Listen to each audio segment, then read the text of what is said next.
கோவையில் ஐபோ சக்ரா சார்பாக நடைபெற்ற சர்வ வித்யா திருவிழா ரோபோட்டிக்ஸ் திறனாய்வு இறுதிப் போட்டியில் சிறந்த படைப்புகளுக்கு பரிசுகள் மற்றும் சான்றிதழ்கள் வழங்கப்பட்டது. ரோபோட்டிக்ஸ் தொடர்பான திறனாய்வு பயிற்சிகளை வழங்கி வரும் ஐபோ சக்ரா பயிற்சி மையம் ISRO அங்கீகாரம் பெற்ற ஸ்பேஸ் டியூட்டராகவும் முன்னணி ரோபோட்டிக்ஸ் மற்றும் செயற்கை நுண்ணறிவு கல்வி நிறுவனமாகவும் செயல்பட்டு வருகின்றது.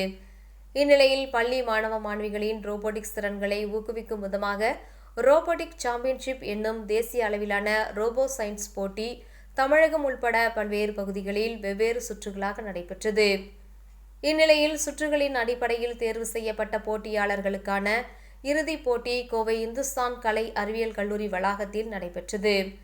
முன்னதாக நடைபெற்ற இதன் துவக்க விழாவில் சிறப்பு விருந்தினர்களாக விஞ்ஞானி டாக்டர் கே கதிர்வேல், காகினிசன் இந்திய தலைவர் பாலகுமார் தங்கவேல், புரூக்ஃபீல்ட்ஸ் வணிக வளாகத்தின் தலைமை செயல் அலுவலர் அஸ்வின் பாலசுப்ரமணியம் ஆகியோர் கலந்து கொண்டனர்.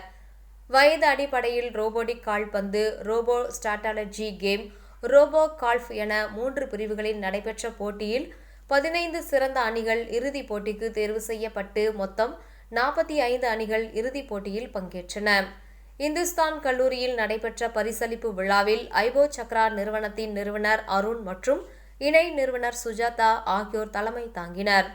சிறப்பு விருந்தினர்களாக ISRO முன்னாள் இடம் சூழல் சோதனை பொறியாளர் PA சுப்பிரமணி, விண்கலம் மின்சாதன பிரிவு தலைவர் B ஸ்ரீகுமார், பிரிவு தலைவர் இந்துஸ்தான் கல்வி நிறுவனங்களின் செயலாளர் டாக்டர் பிரியா சதீஷ் பிரபு ஆகியோர் கலந்து கொண்டு சிறந்த படைப்புகளுக்கு பரிசுகள் மற்றும் சான்றுகளை வழங்கி கௌரவித்தனர்.